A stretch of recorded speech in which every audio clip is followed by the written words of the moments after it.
하나님의 선한 손의 능력 네 번째 경외라는 주제를 가지고 말씀을 전하도록 하겠습니다. 어제 말씀을 전했을 때 하나님의 선한 손의 능력 언어에 대해서 말씀을 드렸습니다. 신앙생활할 때 보면 언어를 쓸 때 빛의 언어를 쓰는 사람이 있는가 하면 어둠의 언어를 쓰는 사람이 있습니다. 하나님이 기뻐하신 언어를 쓰는 사람이 있는가 하면 사단이 좋아하는 언어를 쓰는 사람이 있습니다. 생명을 주는 언어를 쓰는 사람이 있는가 하면 사망을 주는 언어를 쓰는 사람들이 있습니다. 언어는 주소를 찾아가게 되어 있어요. 우편물을 보내면 반드시 그 우편물이 주소를 찾아가는 것처럼 그 언어는 반드시 주소를 찾아가게 되어 있는데 내가 어떤 언어를 쓰는가에 따라서 내 인생이 달라진다는 것을 기억하셔야 돼요. 그래서 제가 어제 죽겠다라는 말을 뭐라고 하겠습니까? 죽게 있다, 이렇게 말을 바꾸라는 얘기예요. 우리가 신앙생활 할 때 이 언어만큼 신앙이 달라지진 않아요. 그래서 신앙생활 할 때 이 언어가 소리로 끝나는 게 아니라 이 언어는 삶의 실체를 가져오는 하나님의 능력이 된다는 것을 잊지 마시고 항상 언어 사용에 조심하는 삶을 살아가셔야 됩니다. 그리고 또한 제가 언어에 대해서 말씀드릴 때 주님의 선한 능력을 가져오는 언어는 말씀과 믿음의 언어라 그랬어요. 말씀과 믿음의 언어가 정말 하나님의 선한 능력을 가져오는 것이지 세상에 속한 합리적인 언어로 통해서는 역사가 가져오지 않습니다. 그래서 여러분의 삶을 살아갈 때도 하나님의 말씀이라면 그 말씀을 믿음으로 고백하시고 그렇게 삶을 살아갈 때 그 하나님의 말씀의 믿음이 결국은 우리의 삶에 정말 인도하시는 역사가 있다는 것을 기억하시면서 살아가시기를 주님의 이름으로 축복합니다. 세상에서 제일 어리석은 사람이 언어를 잘못 쓰는 사람들이에요. 언어를 잘못 쓰는 사람들, 이 사람은 답이 없어요. 그래서 우리는 삶을 살아갈 때 죽고 사는 것이 혀에 달렸다는 것을 기억하시면서 살아가는 우리 모든 성도님 되시기를 주님의 이름으로 축복합니다. 저는 이 시간 말씀을 전하면서 그런 생각을 합니다. 하나님께서 기뻐하시는 말씀을 전해야 된다. 나를 세우신 분이 하나님이시다. 그러면 하나님이 원하는 말씀을 전해야 된다. 항상 이 기준을 가지고 설교를 하게 됩니다. 제가 강당상에서 찬양하시고 있으면 항상 기도하는 게 하나님, 제가 드러나는 게 아니라 주님이 드러나셔야 됩니다. 이 마음의 중심을 가지고 말씀을 전하는데요, 오늘도 이 말씀을 통해서 주님이 드러나시고 우리 성도들에게 이 말씀이 새겨지는 복된 시간 되기를 간절히 소원합니다. 하나님이 세상의 주인이십니다. 그러나 하나님을 인정하지 않는 세상입니다. 하나님이 주인인 것을 믿지 않는 사람은 전혀 알지 못하기 때문에 당연히 하나님을 두려워하지 않습니다. 예수 믿는 사람들은 하나님을 두려워하지만 예수 믿지 않는 사람은 전혀 하나님을 인정하지도 않고 두려워하지도 않습니다. 세상에는 세상의 주인 되시는 하나님이 버젓이 계심에도 불구하고 하나님을 알지 못하기 때문에 경외함이 빠져 있다는 것을 우리는 알게 되는데, 하나님을 경외하지 않으니까 하나님을 무시하고 멸시하는 세상이 되어 있습니다. 우리가 잘 아시다시피 하나님을 경외하는, 하나님을 두려워하는 마음이 빠지게 되면 자기의 소견에 옳은 대로 행하게 되고 하나님의 영광이 아니라 오직 자기 유익을 위해서 삶을 살게 되는데, 그래서 하나님에 대한 무관심과 하나님을 멸시하는 삶을 살아가는 것은 당연한 모습이라는 것을 알게 됩니다. 근데 또 하나님을 무시하고 하나님을 두려워하지 않으니까 하나님을 따라가고 믿는 사람들 또한 어리석게 본다는 것을 알게 되는데, 로마서 1장 말씀에는 보면 하나님을 경외하지 않는 세상은 온갖 죄로 다 덮여져 있다. 하나님을 경외하지 않는 세상은 온갖 죄로 다 뒤덮여져 있다는 것을 알게 되는데, 하나님은 이런 사람들을 어떻게 대하시는가? 내버려 둔다라고 말씀을 하십니다. 하나님은 내버려 둔다라고 말씀을 하고 있거든요. 하나님의 내버려 두심이 하나님의 가장 무서운 징벌이라는 거예요. 네 하고 싶은 대로 해봐, 네 하고 싶은 대로 살아가봐, 그러나 너는 계속 나의 진도를 쌓아가는 인생이 될 거야, 주님 말씀을 하시는데, 세상이 거의 미쳐 돌아간다는 말이 과언이 아닙니다. 이것은 어쩔 수 없는 상황인데, 하나님을 인정하지 않는 세상은 세상의 모든 영역 속에서 하나님을 향한 반역이 일어나고 부정과 부패가 일어날 수밖에 없다는 것은 우리가 눈보듯 불보듯 뻔하다는 거죠. 모든 사상과 가치관 속에 하나님이 있지 않습니다. 철저하게 사단이 이 문화를 붙잡고 있고 사상을 붙잡고 있다는 것을 우리는 인정하셔야 된다는 거죠. 그렇다면 하나님을 믿는 사람은 어떤가 생각해 보셔야 되는데, 하나님을 믿는 사람은 하나님을 두려워하는 경외심을 가지고 삶을 살고 있는 건가 생각해 보시고 질문해 보셔야 됩니다. 하나님은 하나님의 백성들에게 자신의 살아계심을 소름 돋게 경험시켜줘요. 소름이 돋도록, 정말 머리에서 발까지 정말 소름 돋도록 하나님은 자신의 백성들에게 자신의 살아계심을 드러내시거든요. 근데 이유가 뭐냐 보면, 자신의 백성들만큼은 자신을 경외하면서 살아가기를 원하신다라는 거예요. 믿지 않은 사람은 세상은 어쩔 수 없겠지만 자신의 백성들만큼은 소름 돋게 하나님을 경험했다면 하나님만 철저하게 경외하는 삶을 살아가게 하기 위해서 그런 역사를 일으키신다는 거죠. 그럴 때 우리가 하나님을 경외하게 될 때 세상 속에서 세상 권력을 두려워하는 것이 아니라 하나님을 더 두려워하면서 살아가게 된다는 거죠. 대통령이 그렇게 뭐가 두렵습니까? 사실은 대통령은 두려워할 존재가 아니에요. 사실은 눈에 보이지 않지만 이 땅을 다스리시는 하나님의 존재가 얼마나 두려운지를 예수 믿는 사람들은 인정하며 삶을 살아가셔야 됩니다. 근데 하나님은 자신의 백성들이 모든 세상을 통치하시고 다스리심을 믿고 하나님을 주인으로 섬기는 삶을 살아가기를 원하십니다. 그래서 하나님은 이런 하나님을 경외하는 사람들을 통해서 믿지 않은 사람들도 그 사람을 통해서 하나님의 살아계심을 경험하며 경외하는 사람이 되기를 주님이 원하신다는 거죠. 근데 이런 일이 일어날 때 뭡니까? 내가 하나님을 경외함으로 말미암아 하나님의 살아계심이 나타날 때 내 주변 사람들이 내 삶 속에 나타나는 하나님을 보고 예수님을 영접하는 역사가 일어나야 되는데, 그래서 하나님께 돌아오는 회심과 회개의 역사가 일어나게 됩니다. 근데 과거와 지금이 조금 다르다는 것을 인정할 수밖에 없는데, 과거의 믿음의 선배들과 지금 우리의 신앙은 조금 다르다는 것을 인정하셔야 됩니다. 과거는 주님 없이는 단 하루도 살아갈 수 없는 그런 하나님을 두려워하고 경외하는 신앙이 만들어졌다면, 지금은 주님이 없어도 될 만큼의 편안한 시대에 살고 있습니다. 어느 한 사모님이 시골교회 사모가 되었는데, 그 사모가 일을 할 때마다 일이 너무나 잘 되니까 그런 고백을 했다는 거예요. 하나님 없이도 내가 살아갈 수 있다, 이런 고백을 했던 거예요.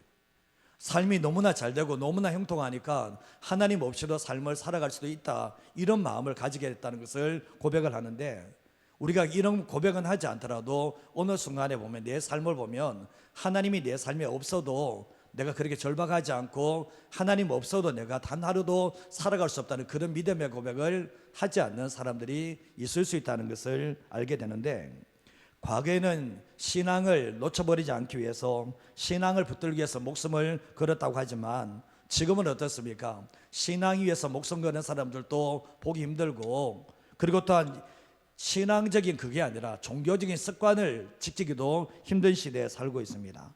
그러다 보니까 하나님을 경외하는 신앙 자체가 계속해서 무너져 내려가는 이런 모습을 보게 됩니다. 지금의 시대를 영적인 사사기의 시대와 똑같다라고 해도, 비슷하고 해도 틀리지 않는데, 자기 소견에 옳은 대로 행하는, 이게 예수 믿지 않는 사람이 아니라 믿는 사람이 자기 소견에 옳은 대로 행하는 시대로 가고 있는 것을 부인하시는 분 한번 손 들어보세요. 이 시대가 정말 자기 소견에 옳은 대로 행하는 시대가 아니라고 생각하시는 분 계십니까? 지금 되돌아보면 정말 교회가, 예수 믿는 사람이 자기 소견에 옳은 대로 행하는 이런 모습을 보게 되는데, 내 육신의 편안함이 중요한 것이지 하나님의 존재가 더 중요하다고 생각하는 그런 사람들이 찾아보기 힘든 시대에 지금 살고 있습니다.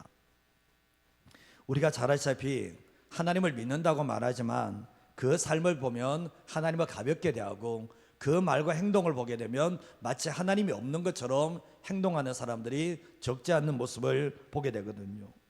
내가 필요할 때는 하나님을 찾지만 내가 필요하지 않을 때는 하나님을 무시하는, 경외하지 않는 이런 모습이 나타나고 있고, 하나님을 아버지라고 말하지만 하나님을 철저하게 주인으로 섬기지 않는 모습이 저에게도 있고 우리 공동체 안에도 있고 한국교회 안에 있다는 것을 부인할 수는 없는 겁니다.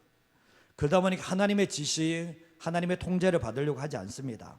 말씀은 신앙인의 교양을 위해서 존재하는 것으로 생각하지, 이 하나님의 말씀이 생명의 말씀이고 이 말씀에 목숨을 건다라는 생각을 가진 사람들이 점차적으로 줄어들고 있는 모습을 가지게 됩니다. 마지막 심판을 외쳐도 아무런 소용이 없습니다. 노아가 정말 물로 심판한다고 했을 때 그 주변 사람들이 아무리 심판을 외쳐도 소용이 없었던 것처럼, 이 시대도 보면 심판을 외쳐도 그 심판이 오지 않으니까 그 심판은 안 올 거야, 이런 생각을 가지고 살아가는 사람들도, 그리스도인들도 적지 않다는 것을 우리가 알게 됩니다. 내가 구원받았기 때문에 내 마음대로 살다가 천국에 가면 된다, 이런 사고를 가진 사람들도 있다는 것을 알게 되는데, 듣기 좋은 설교는 참 좋게 받아들이지만 조금 귀에 거슬리면 듣기 싫어하는 시대가 오늘날의 시대가 아닌가 생각을 해보게 됩니다. 눈에 보이지 않는 하나님은 그리 중요하지 않습니다. 눈에 보이는 사람, 눈에 보이는 가족은 그렇게 중요한데, 눈에 보이지 않는 하나님이 정말 살아계시다는 것을 믿음에서도 불구하고 그 하나님을 소홀하게 되는 그 모습이 오늘날의 풍토가 되어 있다는 것을 알게 되는데, 하나님을 사랑한다는 말은 하지만 그 삶의 실상을 보게 되면 하나님을 사랑하는 것과는 거리가 먼 삶을 산다고 해도 틀리지 않는데, 이전에는 힘들고 어려울 때는 하나님과 친밀한 관계를 누리다가 내 삶이 어느 정도 좋아지니까 하나님과 적당한 거리를 두면서 미지근한 신앙생활을 해도 양심의 가책조차 느끼지 않는 시대가 되어 있습니다. 영적인 문둥병자처럼 지내면서 내 육신의 건강만 있다면 된다는 생각 가지고 자기의 영혼을 챙기보다는 자기의 육신만을 챙기는 그런 모습으로 살아가는 사람들도 있다는 것을 알게 됩니다. 지금 편하니까 주님 다시 오신다는 생각은 까마득하게 잊어버리고 언제 주님 오실지도 기대하지도 않는 삶을 살아갈 수도 있다는 거죠. 과거는 좀 율법적이었습니다. 제가 어렸을 때 신앙생활에도 율법적인 신앙생활을 했지만 그 율법적인 신앙을 가지고 그래도 하나님을 경외하고 하나님을 두려워하는 이런 마음을 가졌는데, 지금은 모든 환경들이 다 좋아졌지만 신앙의 핵심이고 신앙의 중심인 그 경외가 빠져있는 신앙생활하는 사람들이 적지 않습니다. 이 경외를 다시 찾고 회복하지 않으면 안 된다는 것을 알게 되는데, 하나님은 화려함에 속지 않아요. 하나님은 내가 분주하게 움직이는 것에 대해서 속지 않아요. 하나님은 그 마음의 중심에 자신만을 두려워하는, 자신만을 경외하는 그 신앙을 보시는 것이지 화려함의 주님을 따라서 속지 않는다는 것을 알게 됩니다. 전도서 12장 13절과 14절 말씀을 보시면, 이 일의 결국을 다 들었으니 하나님을 경외하고 그의 명령들을 지킬지어다, 이것이 모든 사람의 본분이니라. 뒤에 14절 말씀에도 하나님은 모든 행위와 모든 은밀한 일을 선악간에 심판하시리라 라고 말씀합니다.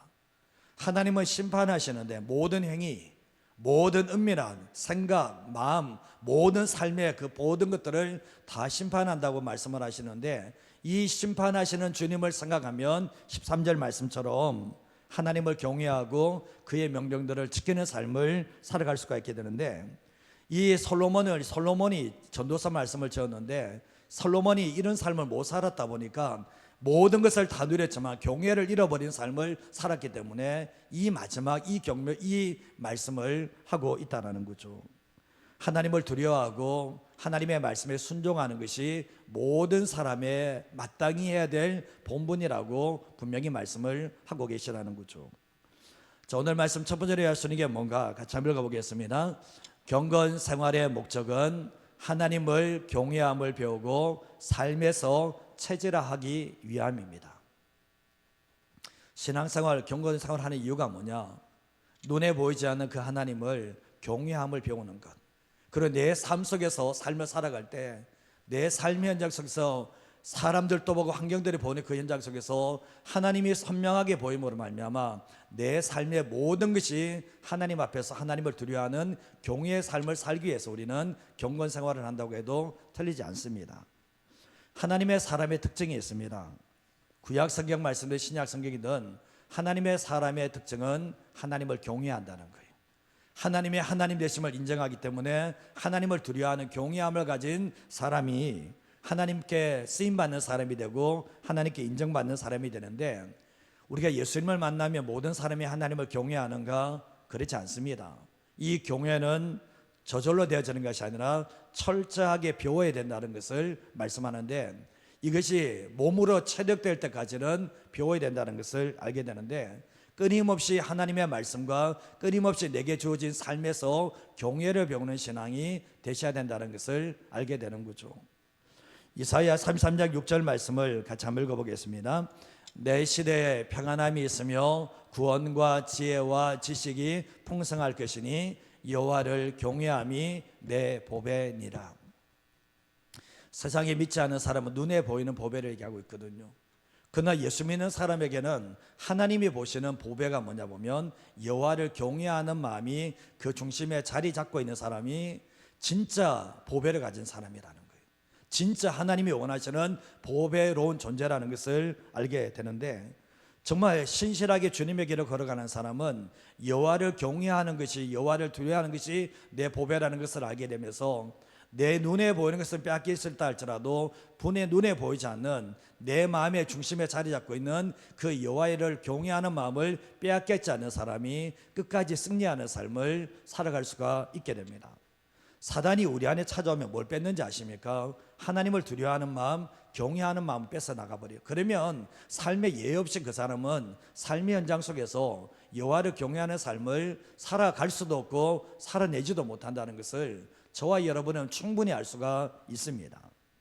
예레미야 2장 19절 말씀에 보면 내 악이 너를 징계하겠고 내 반역이 너를 책망할 것이라.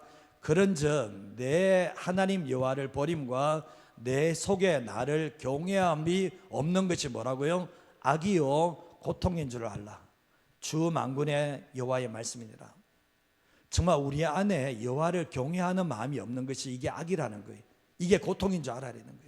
우리는 삶을 살아갈 때 내 삶이 부족하고 육신에 질병이 있으면 고통스러워하지만 하나님께서 우리에게 고통스러워하는 게 뭔지 아십니까?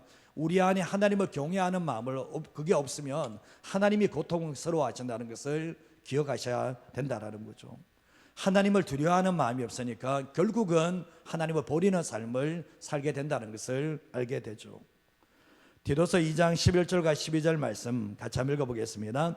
모든 사람에게 구원을 주시는 하나님의 은혜가 나타나 우리를 양육하시되 경건하지 않은 것과 이 세상 정욕을 다 버리고 신중함과 의로움과 경건함으로 이 세상에 살고. 모든 사람에게 구원을 주시는 하나님의 은혜가 나타나는데 하나님의 은혜로 통해서 우리가 구원을 받게 됩니다. 근데 구원을 받고 난 뒤 12절 말씀에 우리를 양육하십니다. 우리를 양육하시는 이유가 뭐냐? 경건하지 않은 것과 이 세상 정욕을 버리도록 만들기 위해서 우리를 양육을 하신다는 거예요. 우리가 부모가 자녀들을 양육하잖아요. 양육하는 것처럼 하나님 아버지께서 우리를 양육하시는데, 양육하시는 게 경건하지 않은 것, 주님을 닮아가지 않는 것들과 이 세상의 정욕을 다 버리도록 우리를 양육해 나가시고, 신중함과 의로움과 경건함으로 이 세상에 살도록, 이게 뭐냐 보면 여호와를 경외함으로 이 땅을 살아갈 수 있도록 우리를 양육하신다라고 분명히 말씀을 합니다. 주님은 우리가 구원받고 나는 것으로 만족하고 살도록 하는 게 아니라 이전의 삶으로 다시 돌아가지 않게 하기 위해서 우리를 양육하신다라고 분명히 말씀을 합니다. 근데 양육을 통해서 하나님은 우리 안에 넣어주기를 원하는 게 뭐냐 보면 세상 속에서 하나님을 두려워하는 경외심을 우리 안에 넣어주기를 원하신다는 거죠. 13절과 14절 말씀 같이 한번 읽어볼까요?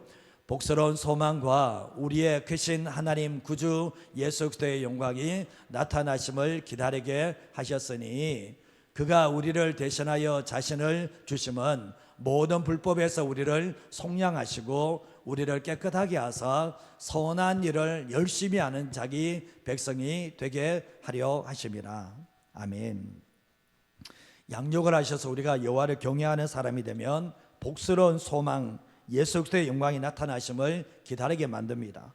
그리고 또한 예수님께서 우리를 위해서 죽으신 이유가 모든 불법에서 우리를 속량하시고 깨끗하게 하셔서 선한 일을 열심히 하는 자기 백성이 되게 하시는데, 이 일을 누가 하는가? 정말 하나님의 경건 훈련을 통해서 정말 여호와를 경외하는 마음을 가진 사람이 이 일에 쓰임받는 삶을 살게 된다는 것을 우리는 충분히 알 수가 있게 됩니다. 구원의 목적이 뭡니까? 구원의 목적이 천국 가게 하는 게 목적이 아니라 구원의 목적은 뭡니까? 이 땅 속에서 주님이 우리를 양육해서 하나님을 경외하는 백성이 되게 만들고 복스러운 소망을 가지고 이 땅 속에서 하나님의 일에 열심히 내는 사람 되게 하기 위해서 우리를 구원하셨다라고 말씀을 하고 있습니다. 신명기 4장 10절 말씀에 보시면 내가 호렙산에서 내 하나님 여호와 앞에 섰던 날에 여호와께서 내게 이르시기를 나에게 백성을 모으라. 내가 그들에게 내 말을 들려주어 그들이 세상에 사는 날 동안에 뭘 배우게 한다고요? 나를 경외함을 배우게 하며 그 자녀에게 가르치게 하리라 라고 말씀을 합니다. 하나님께서 모세에게 하셨던 말씀이 나에게 백성을 모으라는 거예요. 내가 그들에게 내 말을 들려주고 싶은데 그 말씀을 통해서 그들이 세상에 사는 날 동안에 나를 경외함을 배우게 해줄 거다라고 말씀을 합니다. 여러분, 기록된 말씀이 있는 이유가 뭡니까? 기록된 말씀이 있는 이유가 뭡니까? 이 말씀을 통해서 사는 날 동안에 하나님을 경외함을 배우게 하기 위해서 이 말씀이 주어진 거예요. 그리고 내가 경외함을 배움을 통해서 이것이 끝나는 게 아니라 뭐죠? 자녀 손들에게 뭡니까? 이 하나님의 말씀을 가르침으로 말미암아 세상 사는 농활 동안에 뭐죠? 하나님을 경외하는 삶을 가르치고 살 수 있도록 하기 위해서 이 말씀이 주어졌다는 것을 우리에게 말씀하는 거예요. 신앙생활할 때 하나님의 말씀을 대하는 자세가 다릅니다. 이 하나님의 말씀을 하나님처럼 대하잖아요. 하나님처럼 대하면 이 하나님의 말씀이 내 안에 들어오는 순간부터 세상 사는 농활 동안에 세상적인 그리스도인이 아니라 세상 속의 그리스도인으로 살아갈 수 있도록 하나님의 경외하심을 배울 수 있도록 만들어주는 것이 성경이라는 것을 알게 돼요. 하나님의 사람은 경외의 사람입니다. 하나님의 사람은 경외의 사람이에요. 이것을 잃어버리면 신앙생활은 거의 끝입니다. 신앙생활은 끝이에요. 이걸 잃어버린 순간 목회자는 목회가 끝이고 신앙생활은 끝입니다. 더 이상의 신앙생활은 없습니다. 다 종교놀이에 불과합니다. 그거는 조금 부족해도 되는 것이 있는가 하면 절대로 부족해서 안 되는 것이 있습니다. 그게 뭐냐 보면 경외입니다. 경외는 어떻게 생기는가? 하나님의 함께 하심을 경험하며 날마다 하나님을 가까이 하며 날마다 말씀과 기도의 경건의 삶을 살아갈 수 있도록 내가 경건의 중심이 내 안에 잡히게 되고 또한 내 삶 속에서 경건이 체질화되는 삶을 살아갈 수 있도록 인도해 주는 것이 바로 이 경건의 능력이라는 것을 알게 됩니다. 그래서 끊임없이 기도해야 될 게 뭐냐 보면 정말 우리가 끊임없이 이 땅을 삶을 살아갈 동안에 눈에 보이지 않는 하나님을 경외하는 삶을 살아갈 수 있도록 기도하시는 삶을 살아가셔야 돼요. 신앙의 모든 과정은 다 경외를 배우기 위한 과정이라도 틀리지 않아요. 신앙의 모든 과정은 다 하나님을 경외하는 것을 배우기 위한 과정인데 예배도 경외가 빠지면 그 예배는 받지 않습니다. 경외가 장착되어 있다면 자기에게 이 몸에 익숙해져 있다면 어느 곳에 있다 할지라도 하나님의 사람으로 살아낼 수 있지만 경외가 잡혀있지 않으면 삶 속에 어느 곳에 가 있다 할지라도 하나님의 사람으로 살 수 없다는 것을 알게 됩니다. 경외는 세상의 법칙이 아니라 하나님의 법칙대로 살아갈 수 있도록 만들어주고 경외가 악을 떠나고 죄를 멀리하게 만들어주고 경외하는 사람들은 하나님을 멀리하는 것이 아니라 하나님을 더 가까이 하는 삶을 살아가게 해준다는 것을 알게 됩니다. 그래서 우리의 삶을 살아갈 때 경외는 저절로 이루어지는 게 아니라는 얘기예요. 경외는 저절로 만들어지는 게 아니라는 거예요. 그래서 하나님의 말씀 앞에 서야 되고 하나님의 말씀 앞에 기도했어야 되고 내 삶 속에서 날마다 하나님을 의식하는 삶을 살아갈 때 경외자의 삶을 살아갈 수 있다는 것을 기억하시면서 살아가시길 바랍니다. 지금 교회가 왜 어렵습니까? 돈이 어려서 어렵습니까? 사람이 없어서 어려운 겁니까? 사실은 그렇지 않아요. 정말 여호와를 경외하는 사람이 없어서 지금 한국교회가 지금 이렇게 내려박혀 치는 것이지, 다시 소수의 사람이 있다 할지라도 여호와를 경외하는 사람이 있다면 다시 하나님께서 그 사람을 통해서 다시 세상을 구원하시고 다시 일으키시는 하나님의 역사가 있다는 것을 기억하시면서 이 신앙을 다시 회복해 나가는 저와 여러분 되시기를 주님의 이름으로 축복합니다. 두 번째 마지막으로 할 수 있는 거 한번 읽어볼까요? 경건을 통해 경외를 몸과 삶에 익힐 때 선택이 달라지며 선한 손의 능력을 경험합니다. 경건 생활을 통해서 몸과 삶의 경건을 익혀 나가는 거예요. 그러면 그 사람의 선택은, 믿지 않은 사람들과의 선택은 다른 삶을 살게 되고 그 삶 속에 하나님의 역사가 찾아오게 돼 있다는 거예요. 우리가 어떤 선택을 하느냐 보면 그 사람의 신앙이 어느 정도인지를 우리가 어느 정도는 분간할 수가 있습니다. 그 사람이 하나님의 사람인지 아닌지를 선택하는 것 보면 알게 되거든요. 우리가 잘 아시다시피 루스의 시어머니 나오미의 가족이 베들레헴에서 모압 땅으로 건너갑니다. 선택을 하는데 그 선택을 보면 이 가정이 어떤 가정인지 아십니까? 모릅니까? 충분히 알 수 있는 거 아니에요. 충분히 이 가정이 지금 이 선택하는 모습을 보면 어떤 사람인지 알잖아요. 아브라함의 조카 롯이 소돔과 고모라 땅을 선택하는 모습을 보면 이 조카 롯이 어떤 사람인지 모르십니까? 충분히 알 수 있는 거잖아요. 그 선택이 그러면 뭡니까? 그 사람 안에 지금 뭐가 담겼는지, 여호와를 경외하는 신앙이 있는지 없는지를 충분히 알 수가 있게 되는 거예요.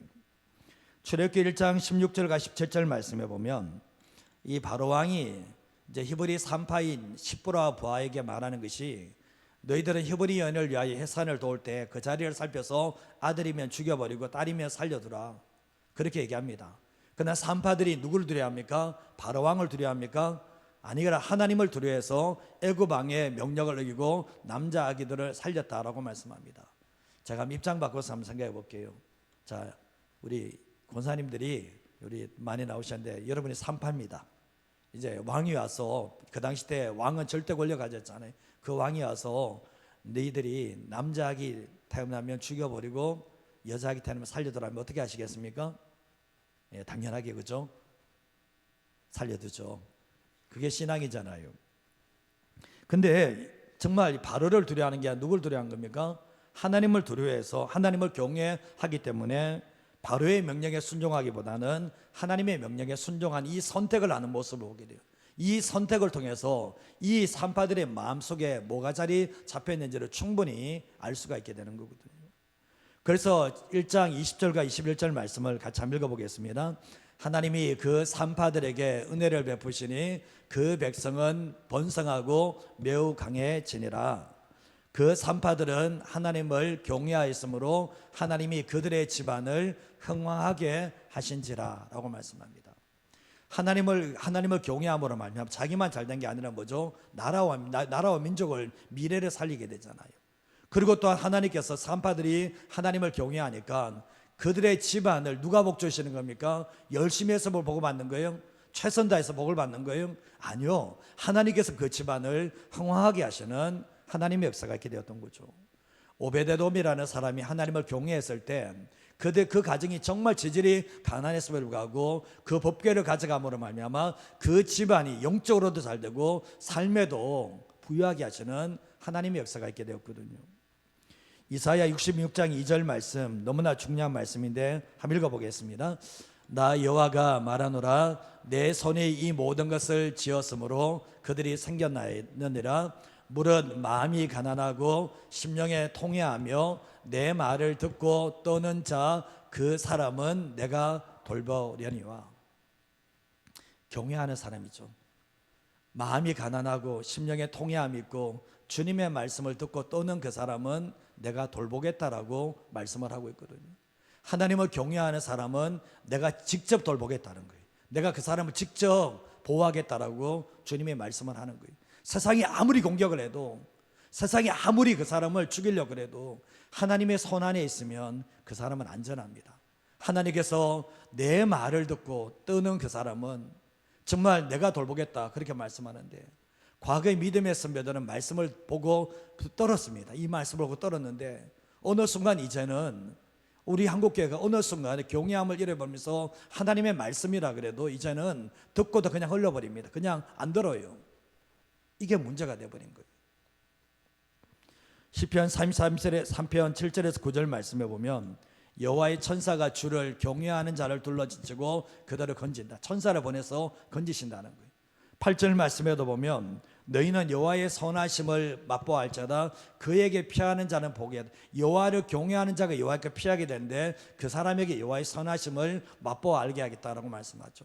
그리고 뒤에 말씀에도 보면 너희 성도들아 여호와를 경외하라 그를 경외하는 자들에게는 부족함이 없도다라고 말씀을 합니다. 세상에서 부족함이 없는 사람이 어디 있어요? 정말 이재용 회장이라 할때도 그렇게 많이 가도 부족함이 있을 겁니다. 그 사람은. 그러나 다윗이 고백했던 것처럼 여호와가 나의 목자가 된 사람은 부족함이 없는데, 하나님을 소유한 사람은 부족함을 느끼지 못하도록 만들어주는 거예요. 하나님이 보이는 사람은, 그래서 하나님을 소유한 사람은 모든 것을 소유한 사람이게 뭐냐 보면, 부족함이 많은 세상 속에서 눈만 뜨면 부족한데, 하나님을 경외하는 사람에게 주님은 부족함을 느끼지 못하도록 주님이 해주시겠다라고 말씀을 하시고, 그 안에 공허함과 그 안에 허무함을 주님은 채워주시겠다라고 분명히 말씀을 하고 있는 거예요. 하나님을 경외함이 없는 소유는 바람에 나는 겨와 같습니다. 하나님을 경외하지 않는 가운데서 주신 분은, 누리고 있는 분은 바람의 겨와 같다는 것을 말씀하는데, 그게 자신의 삶에 깊은 만족감을 주는가? 성경에서는 그런 만족감이 없다라고 말씀을 하고 있는 거죠. 시편 24편 14절과 15절 말씀에도 보면, 여호와의 친밀하심이 그를 경외하는 자들에 있으며 그의 언약을 그들에게 보이시겠다라고 말씀하는데, 누가 하나님과 친밀한가? 누가 하나님과 친밀한가? 하나님을 경외하는 사람이 하나님과 친밀해요. 예를 한번 들어볼게요. 이게 좋은 예는 아니지만요, 저에 대해서 우습게 여기는 사람은 저하고 친밀하게 지낼 수 있습니까? 되돌아보시면 속으로든 생각으로든 저를 우습게 보는 사람하고는 저도 그 사람하고 친밀하게 안 지내요. 절대로. 근데 하물며 하나님이잖아요. 여러분도 그렇잖아요. 여러분들을 존중하는 사람에게 결국 가까이 있는 사람이 친밀하게 지내는 거지, 여러분 무시하는 사람하고 친밀하게 지냅니까? 그런 사람은 없어요. 하나님도 마찬가지라는 거죠. 정말 자기를 존중하고 자기를 두려워하는 사람에게 여호와의 친밀하심이 들어가지만, 여호와의 친밀하심을 누리는 사람은 항상 그 안에 뭐죠? 하나님의 하나님이심을 인정하는 경외함을 가진 사람이 하나님의 친밀하심을 누리는 삶을 살게 되는 거예요. 그러면서 15절 말씀에도 내 눈이 항상 여호와를 바라보면, 여호와를 경외하는 사람은 항상 여호와를 항상 바라보는데, 그 사람에게 뭡니까? 그물에서 벗어나게, 발을 그물에서 벗어나게 하시는 하나님의 역사가 있음을 우리에게 말씀합니다. 잠언 22장 4절과 5절 말씀해 보시면 오늘 말씀인데요, 겸손과 여호와를 경외함의 보상은 재물과 영광과 생명이다라고 말씀하는데, 경외와 겸손은 동전의 양면과 같습니다. 경외하는 사람은 겸손하게 돼 있다는 거예요. 근데 그 사람에게 하나님은 뭐죠? 재물과 영광과 생명을 주다 그랬는데, 재물은 작은 것이고요, 영광은 큰 것이고 생명은 더 큰 거예요. 이렇게 가는 거예요. 근데 5절 말씀에 보면, 패역한 자의 길에는, 여호와를 경외하지 않는 사람의 길에는 가시와 올무가 있거니와 영혼을 지키는 자는 이를 멀리한다라고 말씀하는 거예요. 그래서 여호와를 경외하는 사람은 자기의 영혼을 지키는 자이기 때문에 가시와 이 올무가 피해가는 삶을, 살아가는 삶을 살 수 있음을 말씀합니다. 솔로몬이 처음과 중간과 결말이 다르잖아요. 처음에는 어느 정도를 여호와를 경외함과 겸손히 따라가는 삶을 살았는데, 시간이 흐르면서 삶의 왕의 자리에도 올라가고 삶의 모든 것이 다 풍성하게 누리면서 이 솔로몬의 뭐가 빠져버리냐면 여호와를 경외하는 게 빠져버렸어요. 빠져버리니까 눈에 보이는 것에 취해서 삶을 살아가다가 결국은 나중에 마지막에 땅을 치고 후회를 합니다. 내 인생 되돌아보니까 다 헛된 삶을 살았다는 거예요. 내가 눈에 보이는 것을 따라 삶을 살을 때 모든 것이 다 됐는데, 결국은 마지막 순간에 고백하는 게 뭐였습니까? 일의 결국을 다 들었는데 여호와를 경외하고 그의 명령을 지키는 것이 사람의 본분이다. 이 솔로몬은 마지막에 땅을 치면서 깨달았던 게 이거였던 거예요. 그러면서 후손들에게, 믿음의 후배들에게 했던 말 자체가, 정말 마지막 심판하실 건데 여호와를 경외하는 것이 가장 중요한 요소라고 고백을 하게 되었던 것입니다. 그런데 결국은 뭡니까? 하나님은 눈에 보이지 않는 경외함의 신앙을 가지고 될 때 눈에 보이는 것과 보이지 않는 것까지 같이 주는 거죠. 영광이 눈에 보입니까? 생명이 눈에 보입니까? 이런 것들은 눈에 잘 안 보일 수 있지만 여호와를 경외하는 사람에게 생명을 주시고 더 풍성하게 하시고, 정말 하나님께서 영광을 입혀주시는 놀라운 역사가 있고, 삶 속에서도 하나님께서 채워주시는 역사가 있음을 우리에게 말씀합니다. 경외함의 축복은, 가장 큰 축복은 주님이 나라는 존재를 인정해 주신다는 거예요. 여러분 그런 질문 한번 해본 적이 있습니까?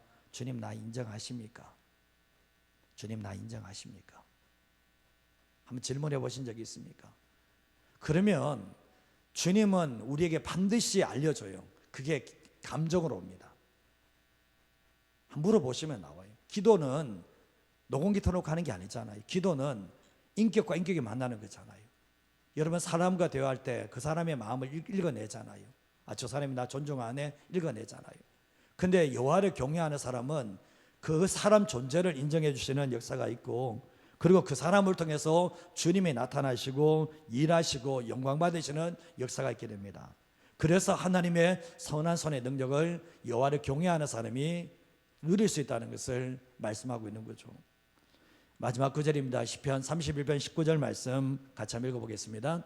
주를 두려워하는 자를 위하여 쌓아두신 은혜 곧 주께 피하는 자를 위하여 인생 앞에 베푸신 은혜가 어찌 그리 큰지요. 주님을 두려워하는 자를 위해서 쌓아두신 은혜가 있다는 거예요.